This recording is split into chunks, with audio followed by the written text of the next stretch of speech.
ఈరోజు సోమశిల డ్యాం ఒక ప్రమాద పరిస్థితిలో ఉంది. అప్రాన్ దెబ్బతినింది, గేట్లు కూడా పనిచేయడం లేదు. ఇవన్నీ చూసిన తర్వాత మొన్నటి వరకు నేను ఎన్నికల్లో చెప్పాను, ఈ సంవత్సరం మళ్లీ ఒకసారి చూస్తే ఎప్పుడు కూడా నేనున్నప్పుడు ఎక్కడ కూడా ఇబ్బందులు వచ్చేటివి కాదు. ఒక ఆస్తి నిర్మాణం చేయడం ఎంత ముఖ్యమో నిర్మించిన ఆస్తిని కాపాడుకోవడం కూడా అంతే ముఖ్యం. ఒక బిల్డింగ్ కట్టినా సున్నం కట్టకపోతే పాడుపడిపోతుంది.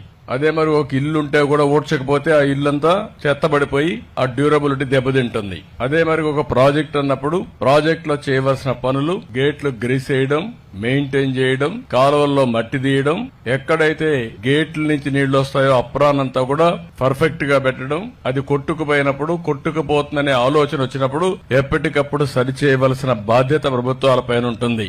కానీ 5 సంవత్సరాలు ఒక హిస్టారికల్ ప్రాజెక్టు సోమశిల.